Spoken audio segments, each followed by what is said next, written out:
Ready for, is it time for me Yeah. to start? Yes. Yeah. Yeah. You can start.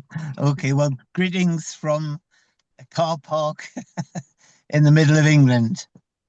So greetings to people across the Europe. All of us, I would hope, sharing the love of Jesus and want to share him with others. And it's a privilege for me to be here today, a bit humbled. I'm not sure how much I can offer, but I'll share some of the stories and experiences. And then maybe there'll be time for people to ask questions, if that's okay. So I want to start just with a verse of scripture. I was thinking about this today, and there's a verse from Galatians 6, verse 9. Let us not become weary in doing good, for at the proper time we will reap a harvest if we do not give up. I think maybe there's times when sometimes we think we'll give up when things are not easy. But we just have to trust God will be with us and sustain us, and we'll reap a harvest for the work we do. But sometimes the work goes unnoticed, behind the scenes, and it's hard work. But it's a privilege to serve our God. That's the way I see it. I'll do a little introduction because some people don't know me. A little bit about my past, and before I move into talking about some of the work in Ukraine. So, for many years, I've been going in and out of Romania. At the beginning, it was just taking humanitarian aid. But over a period of time, God changed my heart, really, through different circumstances, which caused me to feel a real burden to serve those with disability. And a key factor for that was because on one occasion when I was in Romania, I was feeling quite ill, and I had been for a period of time. And I'd been to a hospital, and all I heard them say was Parkinson's. I was quite anxious when I heard them. I didn't really understand fully what they were talking about, but I knew it was about Parkinson's. And it just so happened that I was going to visit someone with a disability a few days later. And it was a man called VRL, who for over 40 years, 40 years, had been lying on a bed. And just in this room with his family. And we were talking, and I shared a little bit about my just feeling ill, and he prayed for me, and I was healed. And that was a real key moment in my Christian faith, because I began to realize the word of scripture that says that God's power is made perfect in our weakness. And this guy, VRL, over 40 years lying on his bed, and he obviously had to depend on God day by day by day. So his faith was deeper and stronger than mine. And I thought, wow, God's power is made perfect in our weakness. And that really gave me we say, kick up the bum to get more involved in trying to understand more about people with disability. I'm certainly no expert, but I've met some incredible people. And I just wish and pray that churches and communities as well would start to recognize how beautiful people are, and not look at the disability, but look at the ability. So that was kind of a little bit of my background, I guess, into working with disability. And just the last things I was doing in Romania really was something called Ability Unlocked. It was just trying to encourage people and churches to look at someone's ability, not the disability. And then then we had COVID, which affected everything. And then soon after COVID, I traveled all the way back. I drove from Romania to England and up to north of England. So it was a long journey, and I went actually for a break, ironically, for a little rest. And when I got there, I arrived on the night. And then the next morning, on the news, Russia had invaded Ukraine. And Martina here, who's obviously on the line here, she knows this very well. That I contacted Martina and said, Martina, what are we going to do? That we got people in Lutsk, and there's other people as well with disability. We can't leave them. They've got no chance of this bombing. And cutting a long story short, Martina, as always, very, very organized, amazing person, and basically organized for me to collect a whole group of people from the borders of Poland. And we had 51 people, 11 people with wheelchairs, if I remember correctly. And it was quite a amazing time to be there, and the hardship, the people desperate to try and get a lift off us, and we couldn't take them. We had to focus on the people that we had. And it was just an amazing, life-changing experience, really. And so for that day and the next 2 days, we were traveling to South Germany. And then because I had some contacts in Ukraine, I contacted them and said, can I come over? I want to help. I want to do something. I want to try and evacuate people. And next day I was in Ukraine, and I think it was the day after that. I think it was 5 o'clock in the morning. I was at a railway station, collecting our first group of people coming through the borders into Romania from Ukraine. And again, it was such an incredible experience. There was literally thousands of people arriving all time, over through the night, through the morning. They traveled from all sorts of places from the war zones and been on several little journeys all the way to get to where they were. And so there we were, welcoming these people. The first bus was, I think, about 50 or so we had in the first coach. We organised and paid for a coach. But to take those mothers with disabled children, to the borders, across the borders into Romania. And little did I realize that I was going to be going again and again and again and again. So over a period of, I don't know how long really, we evacuated about 500. It was mothers with disabled children. And what happened to me was God really stirred my heart about the mums, the difficulties, the struggles. And, we were rushing around all the time. It was what you call reactionary. We couldn't plan anything. We just had to react. Every time we got a message, we went to collect more people and then more people. And you kind of get to know them on the journey, 3.5 hour journey back to Aradia, where we had a base. And then you sit down with them, and just occasionally they would open up and start sharing their situation. But we never used to ask, because they're traumatized. Their mum's coming into a whole new situation with their children. And it's just hard to explain. And quite often these collections were late at night, so they were very tired. So, we're traveling through the night and then we have a bit of sleep and we're off again the next day. So it was just a kind of very difficult and challenging time. So now my focus had gone not so much on people with disability, but on the mums, because to hear their stories, it was just incredible.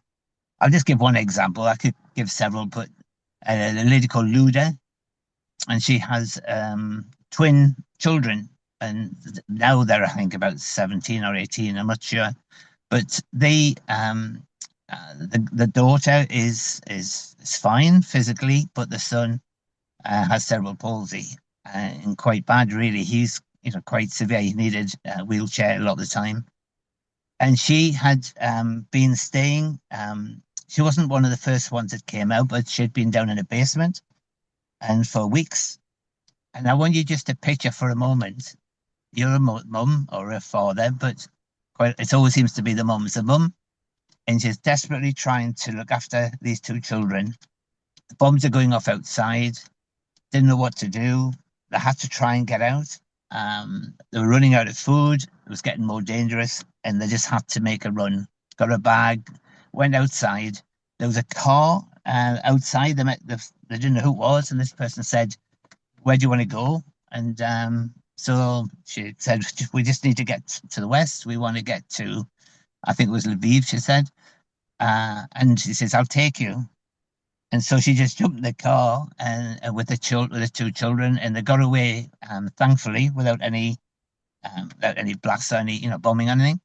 And they eventually, I don't know, about 2 or 3 days later, end up at Uzhgorod, where I'm based, and we evacuated them. And I said to Luda, who took you to who was it?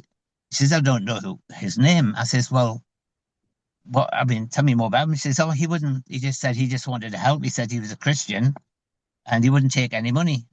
And I kind of wonder even now whether it was an angel, but it was just incredible. But just to imagine, put yourself in her shoes, the situation, coming into a new world, not knowing anything, no language skills, two children, very demanding. Well, one of them especially demanding, as you can imagine, if you've got cerebral palsy or autism, or being in a place cooped up with bombing going off, very, very, very difficult. So I hope that just gives you a little bit of a taste of my transition, you could say, from the work I was doing in Romania into Ukraine. There came a point where the families didn't want to evacuate. It was like a sudden stop, but families wanted to stay. But where I'm based in Uzhhorod, it's become very overpopulated. It's very expensive because everybody, how they say in war, people can make good money. People were charging huge money. So lots and lots of people are in the area in Uzhhorod because it is safe. It's relatively safe. It's obviously not totally safe. So I decided to go and actually live in Uzhhorod. There's no point me traveling backwards and forwards. And to be honest, I love being there. And the people are amazing, and just the sense that I feel I can, I often say we can do a small amount and make a big difference. And so I decided to live there, and then I thought, well, what next? And it was still on my heart about the mums and the pressure and the hurting and the coping. So from that, I kind of decided the best way forward for me anyway, to try and help me to understand more the situation and to start getting involved, was I started making a small team. And the first person that I prayed for actually was someone who had a heart for people with disabilities. And I asked two different people, look, do you know anybody that's in this situation? And one of them just happened to be on a camp or something. I don't remember exactly, but had been talking to this lady called Zhenya. And this Zhenya had actually said she's what you call an IDP. She's come up from Zaporizhia, so her and her family, and they were living in a church. And at the time, this lady, Zhenya, said to Ira, this other lady, oh, I'd love to find a way to work with people with disability. And Ira said, oh, have you been doing it before? She says, no, ever since I was a child, I've wanted to do this kind of work, but I've never known how. And Ira says, funny you should say that. A friend of mine, a new friend of mine, Pete Malkin, blah, blah, blah. And so we got together.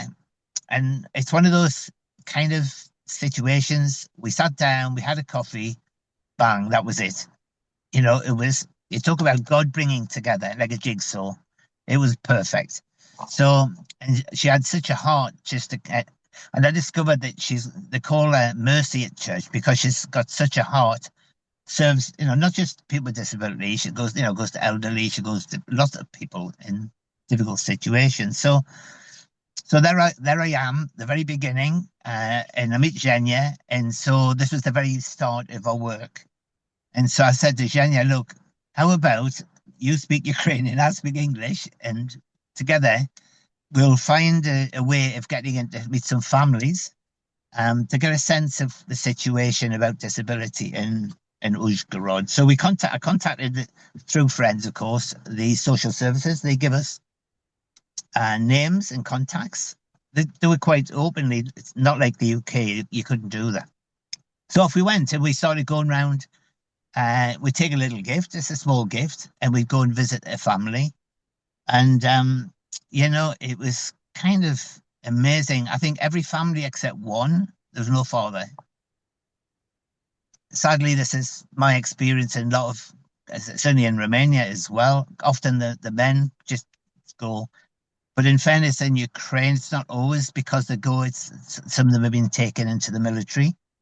But it was either the mum and the babushka, the grandma. And so, we go. And the one thing I said to Zhenya is, I said, when we get there, if you can just chat and get a sense of, the situation and learn. And she says, well, it's all new for me. I said, it is for me too. But you just talk and listen, and then And what I'll do is you might say I'm on the floor playing with someone, with a child or whatever, but I'm also observing the situation. So that's what we did. And the one thing we always said is that when we go and visit a family, whoever they are, we will ask, can we pray for you? That's the only kind of condition you could say, the only requirement. And so that's what we did. So we soon found, as we went round different situations, the one common factor was the mums just desperate. They didn't have anybody really to talk to. They felt really didn't really have much worth. They were struggling, and whether it's just that I've got a bit of a soft heart or passive heart, but I just felt we should do something about this, and Zhenya too. So whilst we didn't really do much work with the actual disabled young people, children, or whatever, we really felt it was right to bring together the mums. And so we did this, and obviously we provide some finance, and we agreed that every month we'd have like a lunch or something, bring them together. But the thing is that the way God often works with me, it's probably just me, but I could give you so many. I'll not do it now, but I could give you so many examples of when I feel something's the right way forward. God just confirms it immediately. It's almost like what I call a seal of ownership. And this happened because we invited, we put out an invite, and we're a bit disappointed there was only 3 came for the first one. The very first words, I'll never forget, 6 words. One of the mums said, "This is the first time anybody's ever cared." Wow. And that is really strong. That was just incredible. I was almost in tears, the first time anybody's ever cared. And that really was, to me, was the confirmation. This is it. We need to really pray, give time to this, find the mums, create support. These mums are really having a tough time. Lack of resources, the whole insecurity situation, not knowing if the bombing was going to come. They might have families elsewhere. Some of these people are also what you call IDPs. They're like refugees. So you've got a whole mixture there of mums really having a tough time. So that's what we've done. And so we formed it. I'm saying I'm not involved in the group. I keep popping up when we have pizza or something, and they always love to see me. But it's a girls' thing. We've got Zhenya and a lady called Katya, and they really focus and specialize, let's say, with these mums. And over a period of time, excuse me, the group seemed to have leveled out somewhere between 12 and 15 people. And it just, honestly, you can't get them away at the end. They just have such a lovely time together. It's like a breath of fresh air. They've now found ways to communicate about things that they struggle with for a long time, as well as they find out about different resources that each other are able to get. And it's just a real fantastic time for them, But it's funny trying to get them away at the end because they want to stay together. It's a big thing for them to leave their child with someone else. They've always got like a babushka or someone, but it's a really, really special time. And so Zhenya is the way she is with her big heart, and Katya her focus is always on the heart. She really feels very powerfully and strongly.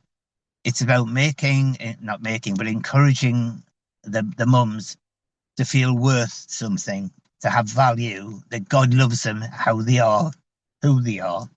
And they have all sorts of ways to get this across. They do painting, they do lots of stuff. And that the thing that they love the most is they do a photo shoot. They get together, and I can't tell you how much they enjoy these photo shoots. They feel like a lady, not the mum that's always like scrubbing around on the floor and struggling with stuff. So there's something really powerful and beautiful and special, I think, about this kind of work that we're doing. And I call it caring for carers. We care for those who care. Because these mums are exhausted, they're lonely, the confidence has been shattered, and what have you. So we've even got it's interesting because there's a parallel. We also work with, it's a house, like a safe house, a refuge for mothers with children that have had physical abuse. And I know that's a little bit off the subject, but it's the same kind of um, opportunity to kind of help create support for the mums and build their kind of self-esteem. That's something really important.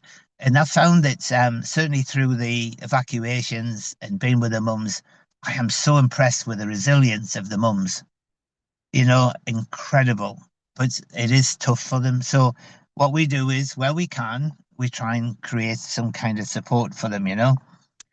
On a positive, these mums now, out of these, say 15 approximately, a lot of them now are going to church and they're being accepted into the church and they're starting to feel like part of family and accepted.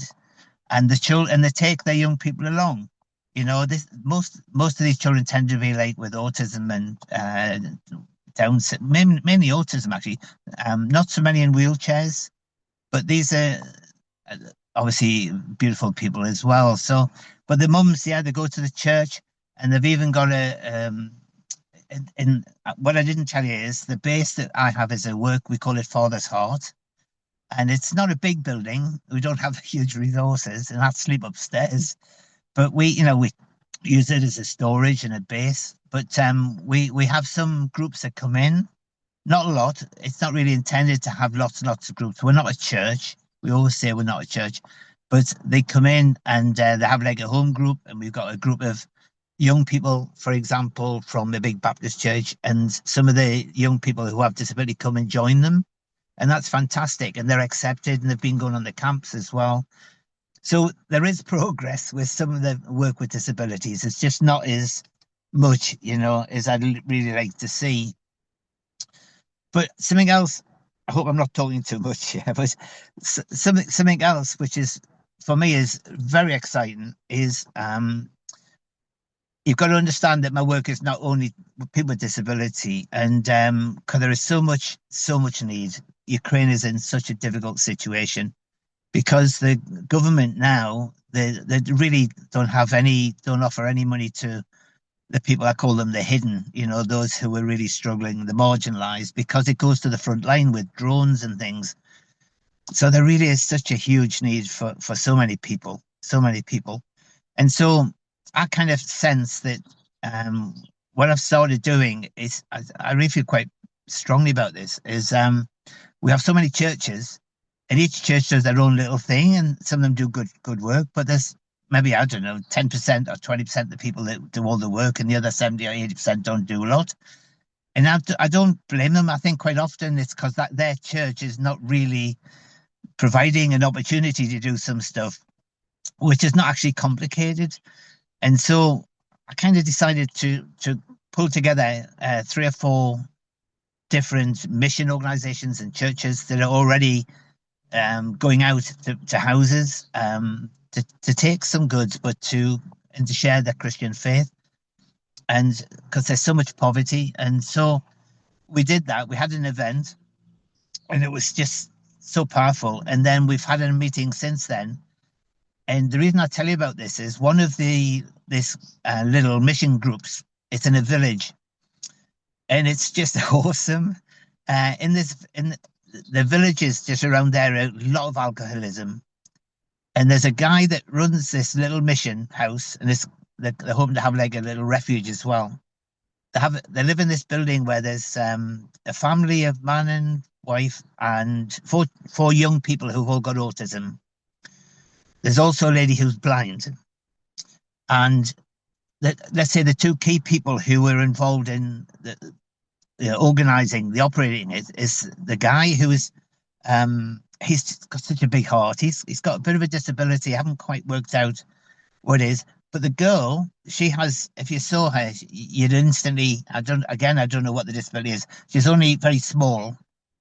And but she came to the Lord. She became a Christian through well, obviously God led her, but something, I forget how it was now, but she started coming along to the church out of interest, this little church, and kept coming into a prayer meeting. She didn't really pray, but she just kept coming.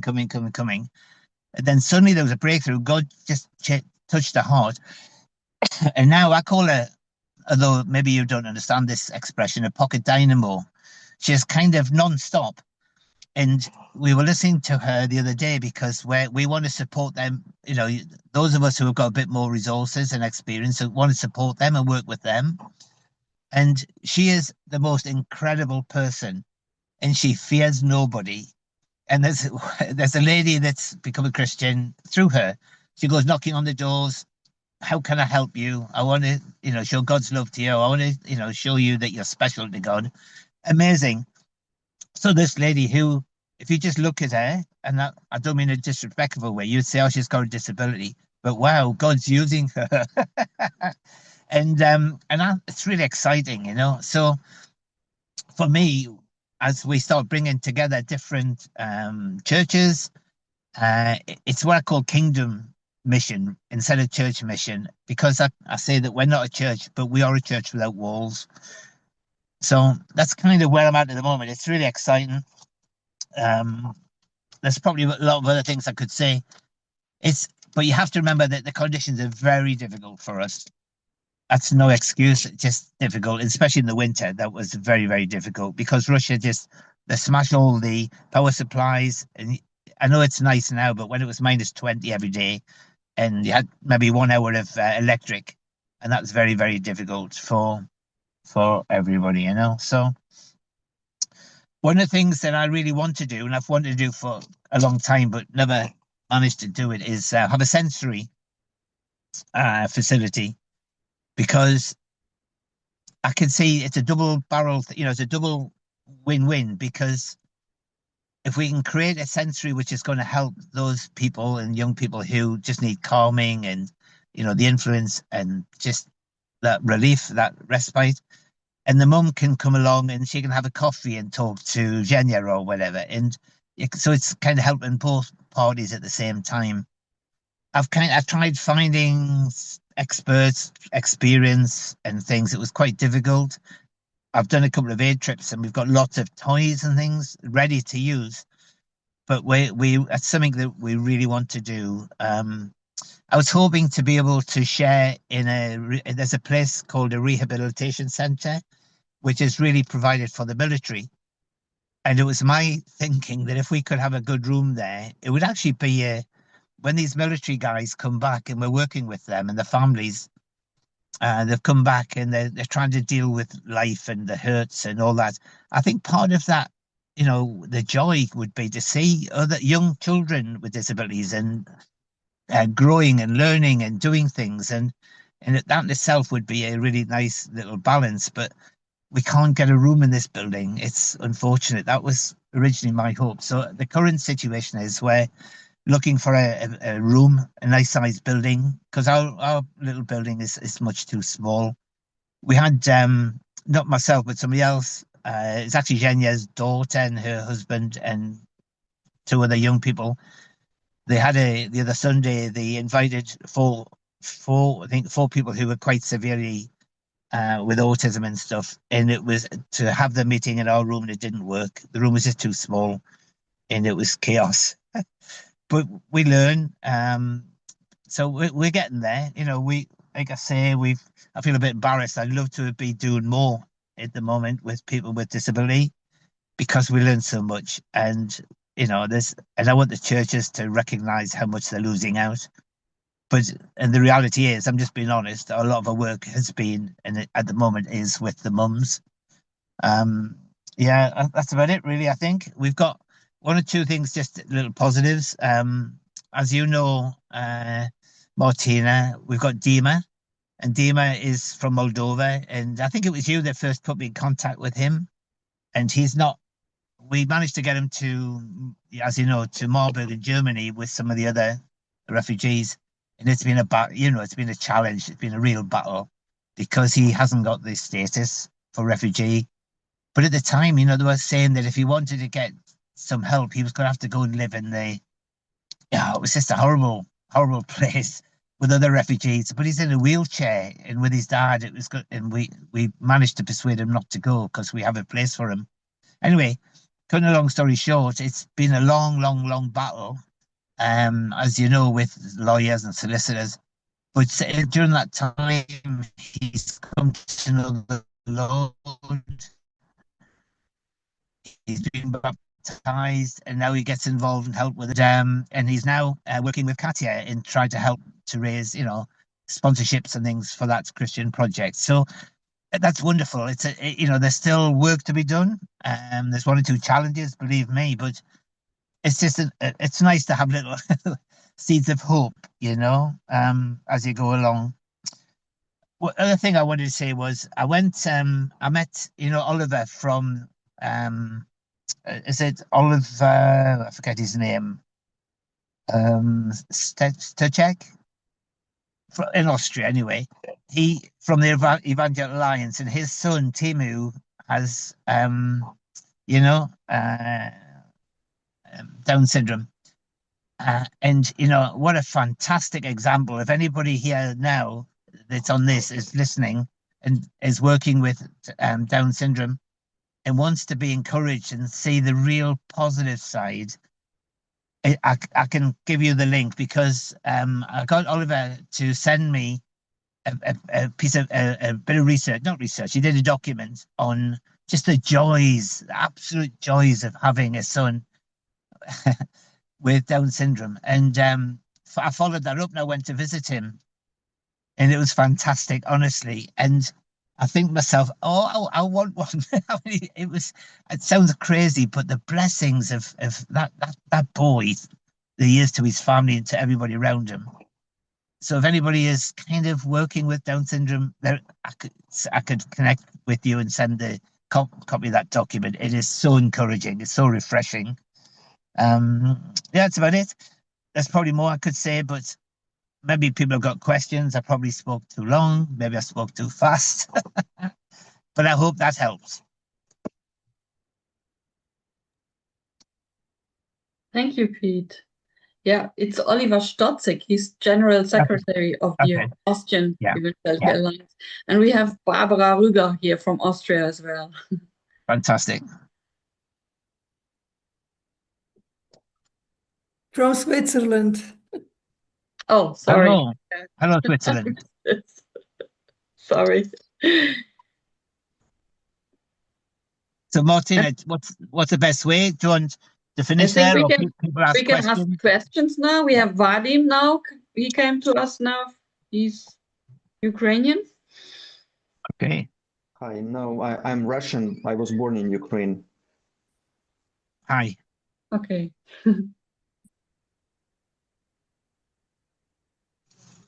Okay, so whoever has a question can. I don't have direct question, but I want to thank you, Pete, for your open, practical information of what you're doing and who you're meeting and what is working out for you. Wonderful what you're still doing. Thank you. It's okay. Thank you.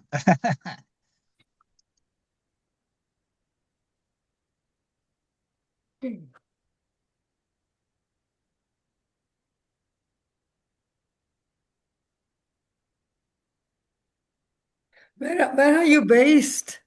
Where are you working in the Ukraine? Yeah, I'm based in Uzhgorod. In Uzhgorod, okay. So for those who wouldn't know, it's very close to the Hungarian border. Yeah, just you have to fall once and then you're in Hungary. Yeah. I know, I've been to Uzhgorod years and years ago. Well, come back and see us. Come and see I what would we're love doing. to. I would actually really love to. Actually, what I wanted to say, before the war, I was in Odessa several times with friends of mine and they were like running summer camps for children from orphanages and all. But they actually started a work for children with autism. Okay. In their camp, where they had a camp, so that mothers could bring their kids and get some time off. And once I helped with one of we also had camps for those kids in the summer. And Fantastic. They had this kind of where they would bring kids, where they were like doing sensory things with the kids and all that. So I could maybe, if you're interested. Yeah, absolutely. Put you in touch I'm with always interested in making contacts, always. Okay. I know that going back when I was in Romania, and I was involved with some camps, and especially with autism. And the way we used to run it, we used to have two volunteers, one so that that went with each child or young person, so the mum could have a break, a complete break. You know, it was always hard at first to get them to let go, but and what would happen is they'd take the mums together for a pizza or whatever, and they'd burst into tears. Nobody's ever looked after us, I guess, before. We can't underestimate how much it makes, a big difference it can make to someone. Like I said right at the beginning, the first time that anyone's ever cared, that's what they said to us. And, it's just amazing how just do something small can make a big difference, Yeah. What I didn't do, which I should have done, is I've made it sound a lot about me, and truthfully, it's about my team. I've got a fantastic team now. I've got six ladies. They're all wives.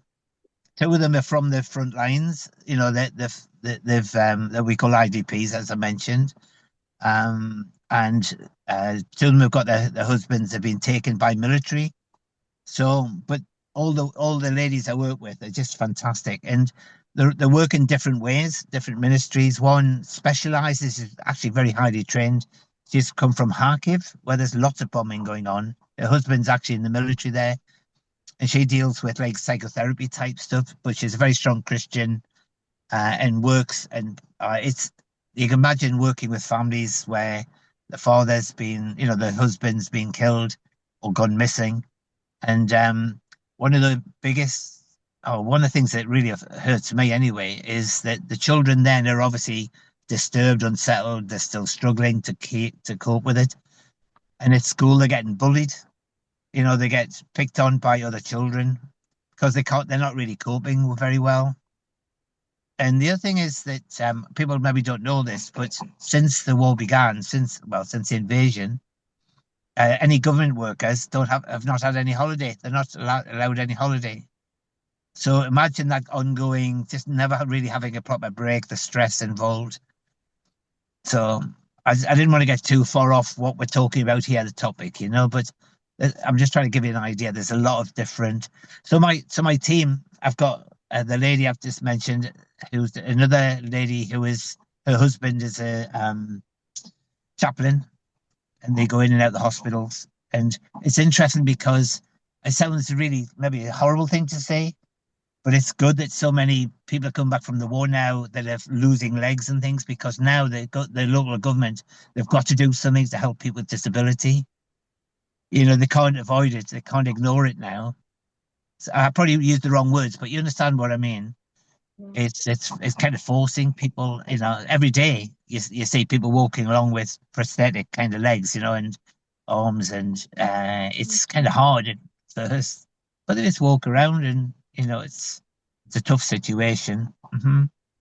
So yeah, my team, I should have mentioned more. My team are awesome, really awesome. Sorry, I'm talking too much.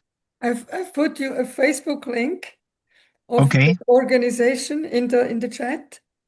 And okay, thank you. An email which I hope it's still working, but okay.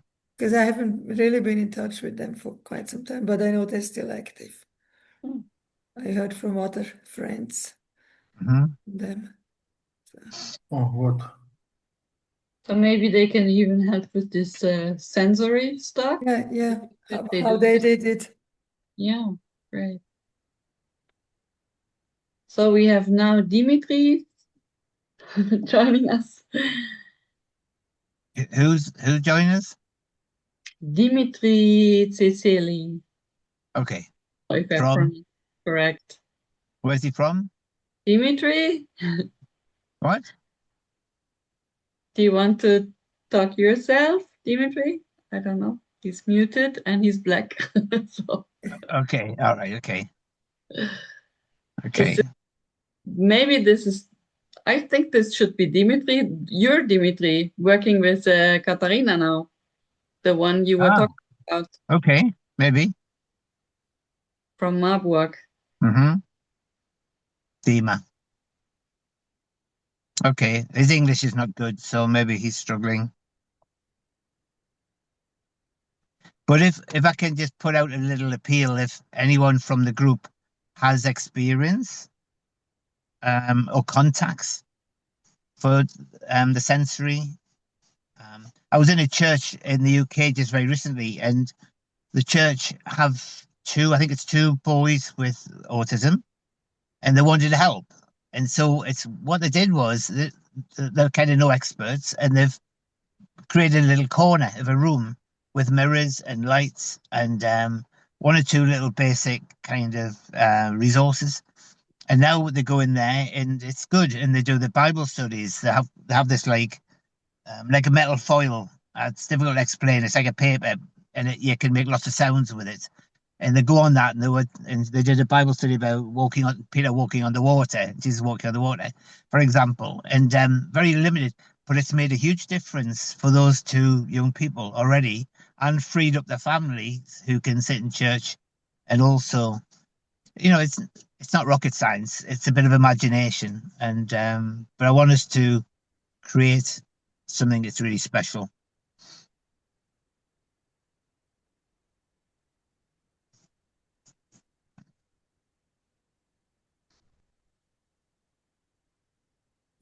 Has everybody gone to sleep?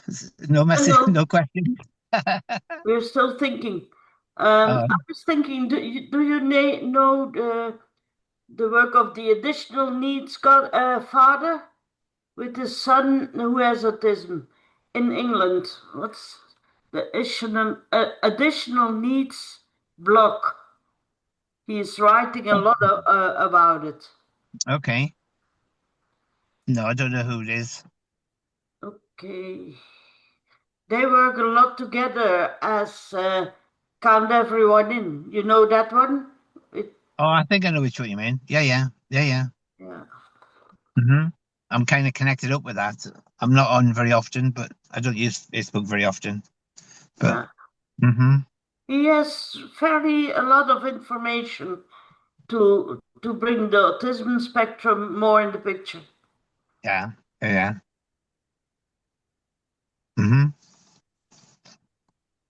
My idea was to have, it's only just a start, to use our room that we've got and get a big indoor tent.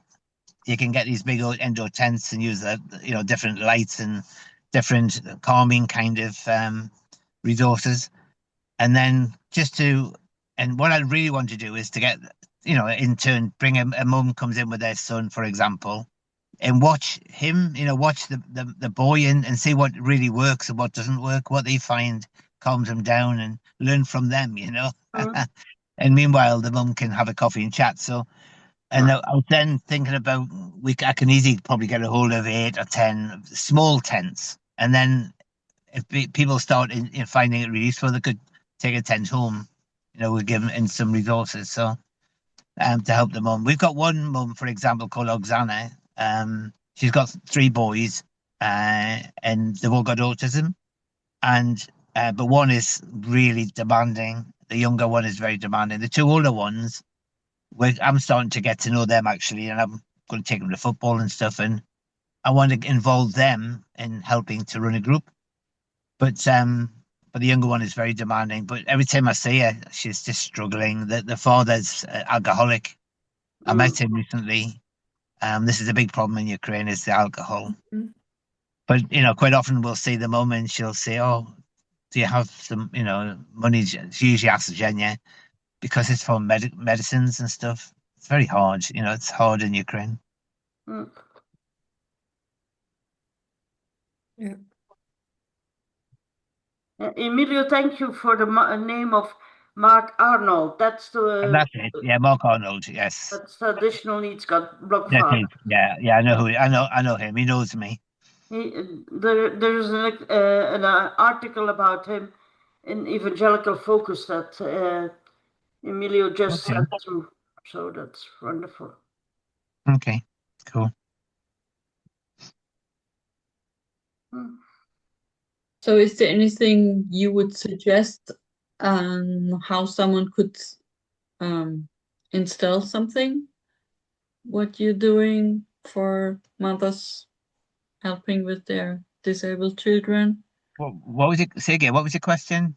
Is it something you would advise, or you would suggest someone how he could start something like that? Well, maybe if I can start something first, then I can. Then I've got the right to encourage somebody else. Okay, so maybe it's just I'm your way of learning. doing. Yeah, I'm learning as well as I go along, Martina. You know, I think I was going to share just a quotation I heard by Dwight Moody. I don't know if you've heard of him. Dwight Moody, he's an old evangelist, and he said that people don't understand dogma and what was it? People don't. Theology, but they understand love and caring.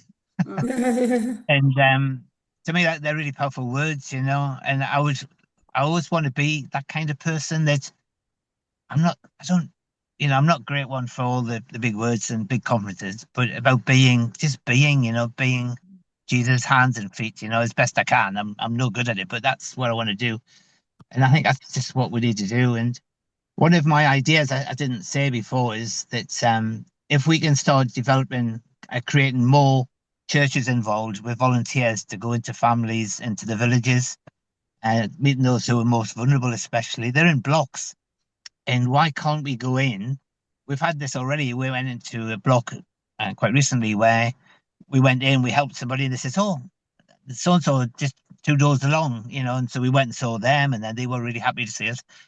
And we could almost create like a little church, go in, take church to them, you know. These people can't get out. They're actually housebound, you know, elderly people, and very rarely can they get out. They're up in 6th floor, 8th floor, 10th floor, or whatever in these apartment blocks. And when that power cuts as well, the lifts don't work, and some of the lifts are not good anyway. So, you know, I just think that, you know, we go and we can just go and just have a little service, you know, very simple, do the Lord's Prayer together, you know, take Jesus to them, because we can't, how else are they going to kind of discover who he is? As well as obviously we help in a practical sense, you know. That's something I'd love to see. That's something kind of on the horizon. If we can take church out, you know, church without walls. That's one of my kind of hopes.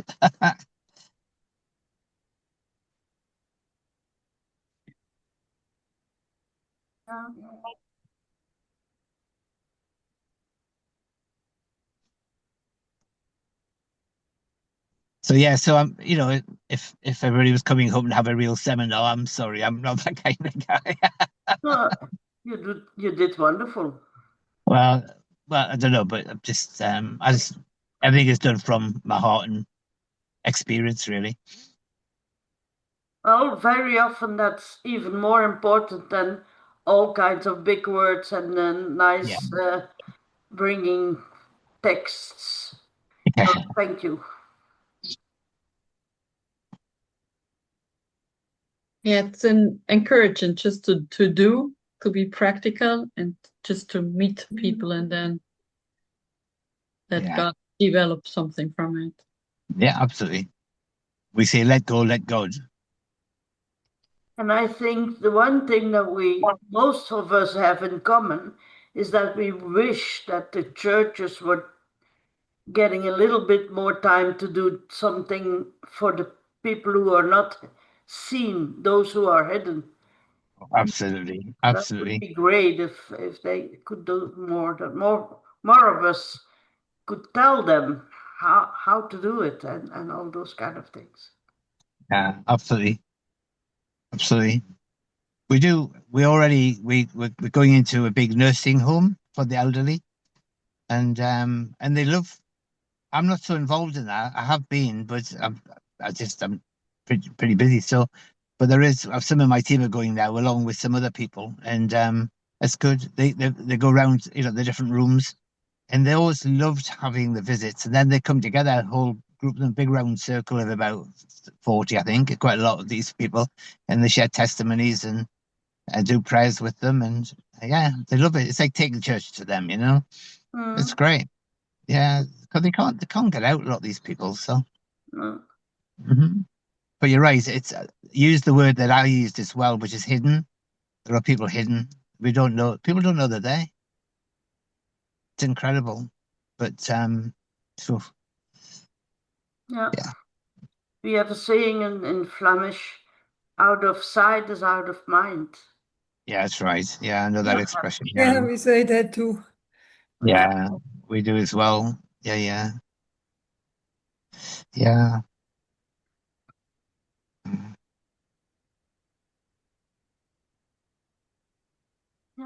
Okay, so it's almost 5 p.m. So I suggest if someone has still a question, you can ask question, or we just use the time to have some prayer together. Or Evelyn, do you want? You look like you want to say something. No,